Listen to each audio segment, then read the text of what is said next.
자, 지금 보수가 겪고 있는 고난이요. 거대한 사기극, 개헌이라는 사기극이 진행이 되고 있어요. 눈앞에서. 좌파, 우파 언론도 아무도 보도를 안 합니다. 특히 이걸 보도해야 될 보수의 감시견, 와치독 역할을 해야 될 조중동이나 TV조선, 채널A 이런 데서 보도도 안 합니다. 그래서 아니 100만 명이면 지 마음대로 국회에 개헌안을 내어가지고 그걸 국민 발안 개헌으로 할 수 있게끔 하는데 대한민국의 보수에 지금 100만 명 개헌안을 서명받아서 낼 단체 있어요? 근데 좌파는 민노총하고 참여연대 그리고 한국노총 뭐 한농련 이런 단체들 달라붙으면 YMCA, YWCA, 형사다 그것만 해도 될 거예요. 근데 그런 단체들 26개가 모여갖고 100만 명이 국민개헌 발의를 하자. 그렇게 하게 허용해 주라는 그 개헌안을 냈어요. 어차피 할 거, 개헌 어차피 6월달 이후에 여야 다 한다잖아요, 지금? 그러면 그때 하면 될 건데, 왜 지금 하냐? 한 개만 고치게 해주라. 국민이 내게 해주라는 겁니까? 그럼 그때 할 때는 개헌을 2번 해야 고칠 수 있잖아요. 국민 발안을 하려면, 국민 100만 명이 개헌을 하려면, 그걸 하도록 먼저 개헌을 한번 하고, 이제 두 번째는 본격적으로 이원 집정부제를 내용으로 하는 개헌을 국민 발안한 걸로 가지고 하게끔. 그러니까 두 번 개헌을 하기가 쉽지가 않잖아요. 그러지 않습니까? 그러니까 4월 15일 날 한번 개헌을 총선 선거 때 국민들이 그거 다 좋다고 착각하지 않겠어요? 왜? 아니 우리도 개헌을 발의하자. 뭐 대통령하고 국회만 하냐. 국민들도 개헌을 하는 것이 민주주의지. 어느 순간부터 기득권이 저것만 하려고 뺏어갔다. 요런 얄팍한 말도 안 되는 소리를 하고 있어요. 한국같이 촛불 들고 길거리에서 대통령 쫓아내는 나라에서 국민이 개헌을 발안하게 하면요. 희한한 일이 벌어질 수밖에 없습니다. 좌파들에 의해서요. 절대 막아야 되죠. 그런데 그게 지금 국무회의 통과해서 의원 148명을 통과해서 국무회의에 가고 국무회의 통과해서 공고가 되고 있습니다. 공고 끝나면 3월 31일부터 투표 가능해요. 자, 제가 처음에 정세균이가 개헌 이야기 했을 때 문재인하고 합의 봤을 거다. 그래서 의도적으로 던졌다 했지요. 그런데 황교안이가 딱 1월 22일 날 신년 기자회견에서 그 말 하는 거 보고 제왕적 대통령제 폐단을 고치는 개헌을 총선 승리하면 하겠다. 아니 총선 승리하면 문재인 탄핵시키겠다 해야 될 자리에 개헌하겠다고 말하는 걸 보고 저 간첩이다 생각이 들었어요. 그래서 그 뒤로 물고 늘어지는데 많은 사람이 저보고 저거는 항상 음모론을 퍼뜨리고 황당한 소리 한다. 어떤 사람은 황장수 저건 좀 6개월 뒤쯤 가보면 맞으니까 좀 지켜보자 이랬고 다들 황당하게 생각했죠. 그런데 2월 11일 날 김무성이가 느닷없이 11명의 의원을 끌고 국회에 나와가지고 국민발안 개헌연대라는 조직과 함께 기자회견을 해서 원포인트 개헌을 하겠다. 국민들이 100만 명 이상이면 개헌안을 내도록 그 개헌안을 추진하겠다 했어요. 뜬금없이 보였죠. 제가 그것도 비판을 굉장히 하지 않았습니까? 그런데 또 어떤 일이 벌어졌습니까? 어떤 일이 벌어졌어요? 1월 24일 날 138명의 서명을 받았는데 그 중에 35명이 미래통합당이다. 한국당 의원이단 거예요. 그러다가 3월 6일 날 느닷없이 148명이 발의를 했다라고 나옵니다. 참 기가 차지 않습니까? 근데 그제 3월 10일 날 느닷없이 국무회의에서 오후에 정세균이가 주도했어요. 문재인이 싹 빠지고 국회에서 148명 과반수 이상이 발의한 거를 의결해서 공고까지 내버린 거예요. 근데 그게 언론에서 제일 먼저 나온 게 아니라 국민발안 개헌연대의 사실상 이거는 여러 단체가 모인 거니까 연대라는 이름만 있지 26개 단체에 실체는 그걸 추진하는 주체는 따로 있습니다. 그 주체의 이름이 나라 살리는 헌법 개정 국민주권회의 줄여가지고 국민주권회의라는 단체입니다. 여기에 이상수가 이런 이야기를 다 짜고 여기서 운영위원회 그리고 또 더 나아가서 밑에 창립 회원이 있어서 여기서 다 해요. 그리고는 밑에 이제 단체들 보고는 좌파들 내부끼리니까 또 관변 단체니까 너네들 다 동의해라고 사발통문이 돌아서 위임을 한 거죠. 여기에 실제 이런 이 국민주권회의가 하는데 이 사람들이 하면 누가 인정을 안 해줄 거니까 단체가 항상 이름이 앞에 걸리는 겁니다. 국민개헌바란연대가요. 민노총 참여연대. 자, 이것도 민노총하고 참여연대를 뒤로 빼고 흥사단이나 경실련을 앞에 세워서 이것도 누가 관심을 가지고 캐지 않았으면 민노총이나 참여연대나 흥사단이 없는 줄 알았죠. 저도 그런 줄 알았습니다. 뒤에 뒤지고 보니까 뒤에 그것들이 다 숨겨놨어요. 그런데 그것들도 사실은 이제 이름을 빌려주고 또 문정권에 동의하니까 동의한댔고 실제 주도하는 거는 국민주권회의예요. 그래서 이 국민주권회의에 이상수가 2월 13일 날 인터뷰를 했어요. 그러니까 김문성이가 2월 11일 날 기자회견한 이후 이상수가 인터뷰를 했는데 거기 보면 책임 총리제 통해 내치를 맡겨 경제 이끌어야. 문재인이가 지금 혼자서 다 하고 있는데 이거를 이제 책임 총리제로 가야 된다. 자, 여러분 책임 총리제가 나오면 제가 뭐라고 했습니까? 이원 집정부제라고 했지요. 책임 총리제는 외치와 내치를 구분해서 대통령은 국방과 외교를 맡고 그 뒤에 쭉 붙어 나오게 돼 있습니다. 그러면서 이상수가 뭐라고 하는가 하면 현재 정파적 대립은 경쟁관계 아닌 죽기 살기 싸움, 양당 구조 극복한 다당제가 바람직하다.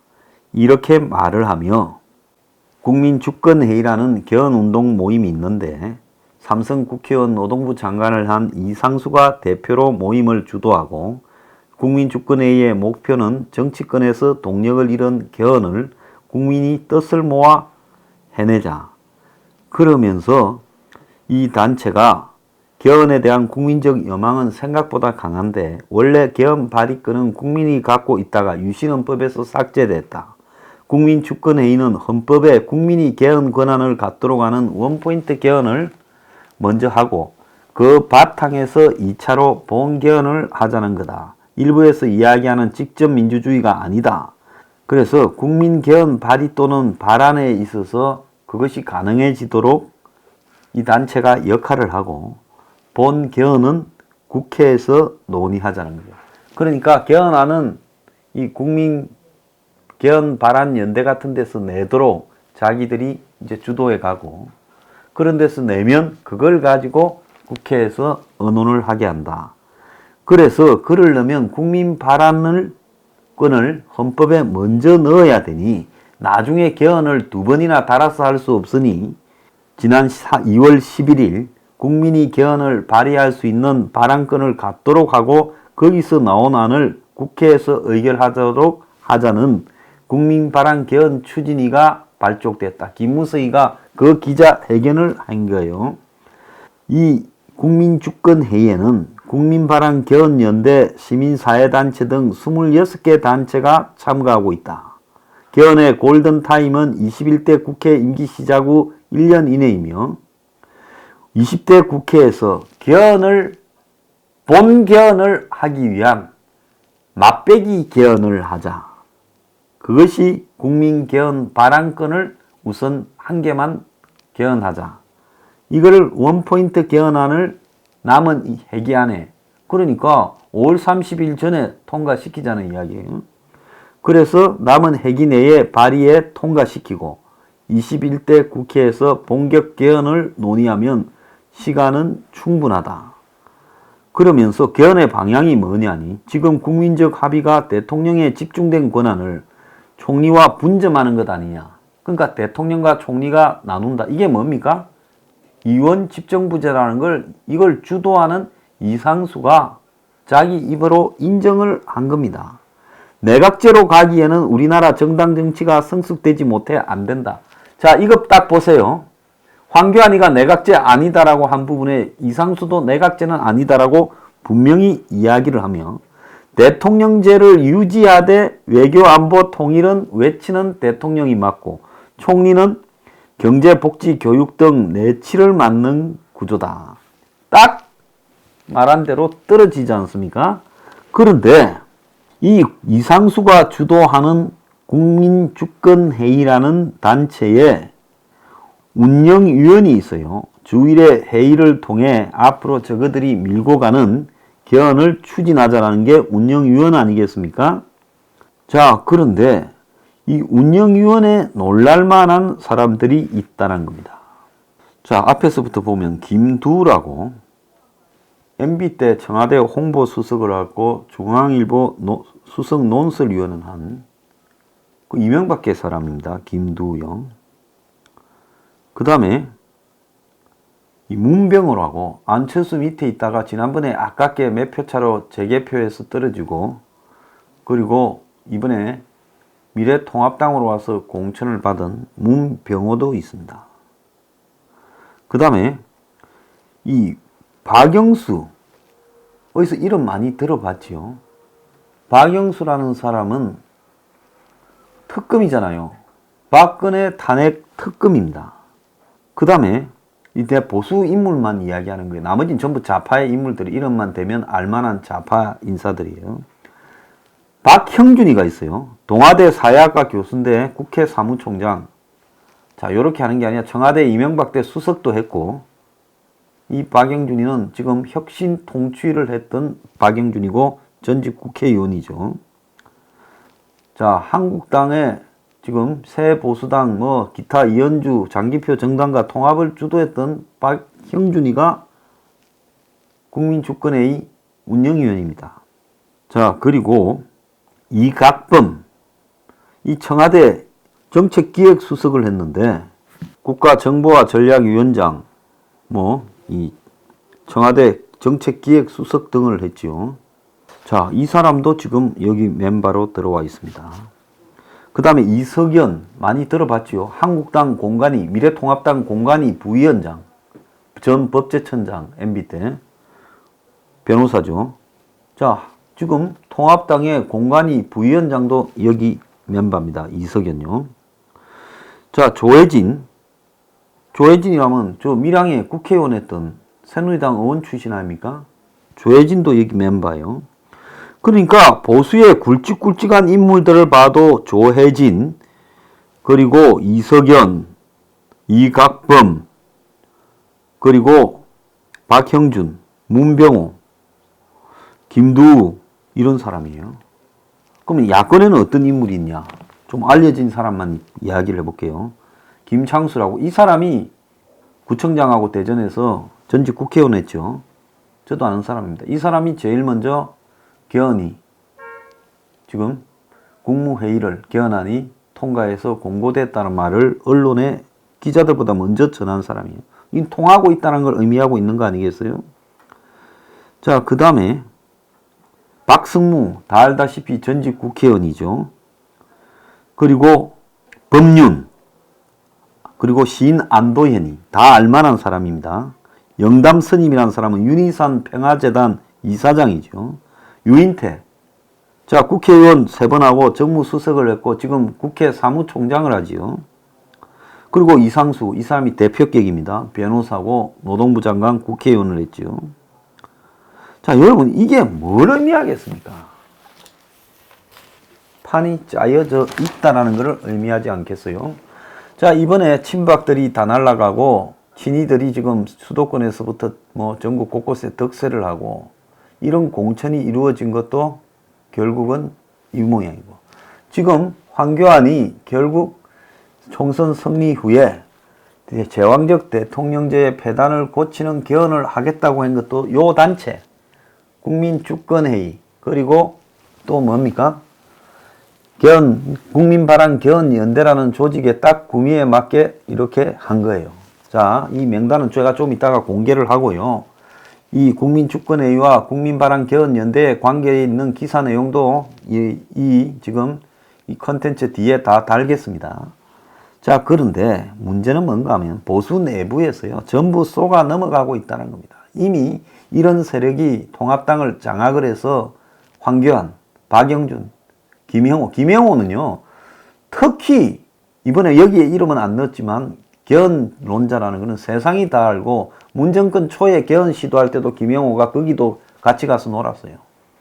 제 말이 딱 입증되지 않습니까? 김영호, 이석연, 박영준이. 자, 이 뭐 하자는 거예요? 자, 조금 전에 저한테 한 분이 보내왔어요. 내일 오후 2시에 통합당 당사 앞에서 개헌 만파 집회를 광화문에서 지금 한 골목을 장악하고 있는 세력이 하겠다고 참고하기 바란다고 저한테 문자가 왔어요. 근데 잠시 뒤에 연락이 왔습니다. 알려드립니다. 이 기자에게는 아래와 같은 의견이 많아서 취소합니다. 1. 미래당을 공격하는 인상을 주는 것은 시기상 적절치 않다. 2. 대안의 방법으로 1인 시위를 적극 추진한다. 3. 1인 시위는 3월 20일부터 3월 31일까지 10일간 일정으로 계속한다. 오후 12시부터 오후 4시까지 2인 1조로 한다. 하려면 제대로 하든가 안 하려면 치아버리지. 이게 보수의 수준입니다. 전부 다 황교안이 밑에 뭐 빌붙거나 거기서 미래통합당이 뭐 보수를 대표하는 정당이니까 거기서 뭐 될 것처럼요. 저는 오늘 이 자리에서 규정합니다. 미래통합당은요, 문재인과 붙어먹은 정당이라고 여러분 앞에 분명히 규정을 하고 자기들이 개헌에 대한 입장을 바꾸기 전까지는 절대 제 말을 번복하지 않을 겁니다. 저는 정당에요, 표를 주면 안 됩니다. 자, 자유공화당이 엊그제 개헌 반대에 대해서 입장을 분명히 밝혔습니다. 지금 통합당에 공천에 탈락하고 무소속 출마를 하겠다는 윤상현 의원은 100만 명이 서명의 개헌을 발안하자는 법안이 나왔다. 100만 명이 국민을 대표할 수 있나? 이념단체, 이익단체의 개헌 요구 서명지가 국민의 요구로 바뀔 수 있나? 100만 개헌 서명으로 나를 지세우면 나라가 평안할까요? 이것이야말로 정치적 포퓰리즘이 아닙니까? 이렇게 했습니다. 자, 모든 이 개헌에 반대하는 사람들이 지금 힘을 모아야 된다고 저는 생각을 하고 있습니다. 정말로 개헌이 필요하면요, 다음 정권에 누가 집권을 하든지 왜 개헌을 해야 되는지 국민 앞에 설득과 토론을 해서 공론화를 시키세요. 집권한 정당이. 그래서 그것이 정말 그럴 필요가 있다 하면 그때 하기 바랍니다. 지금 이 개헌이라는 것은 그야말로 문 정권의 지금 실정을 빠져나가기 위한, 또 북한과 중국과의 모종의 지금 거래를 하기 위한 이런 부분을 국민 발안이라는 핑계로 좌파 단체를 동원해서 밀어붙여서 그야말로 국회의원들한테는 너도 좀 나눠줄게. 우리 여야 싸울 건 뭐 있냐? 화해하자. 그래서 서로가 같이 권력을 국회에서 잡자. 국회 독재를 하자. 이렇게 유혹해서 지금 붙어 먹어버린 겁니다. 제가 이명박이 왜 석방되었을까? 자, 한번 보세요. 이 라인을 한번 보세요. 지금 개헌에 앞장서는 사람. 자, 그래서요, 이 개헌 절대 저지해야 되고요. 진짜 개헌을 하고 싶으면 국민 앞에 그 필요성을 정권 초부터 내걸고 당당하게 시도하라는 겁니다. 그리고 절대 지금은 안 된다는 거죠. 그래서 이번에 분명히 막아야 된다. 그래서 이런 부분에 저는 참된 보수는 힘을 한데 모아야 되고요. 황교안이 눈치 보고 통합당 눈치 보면서 이런 부분에 끌려다니는 이런 보수의 수준이거나, 이런데 말하지 않으면서 보수라고 무슨 유튜브 하고 있는 것들 다 한심한 것들입니다. 자, 여러분, 개헌 반대 전선의 하나가 되기를 바랍니다.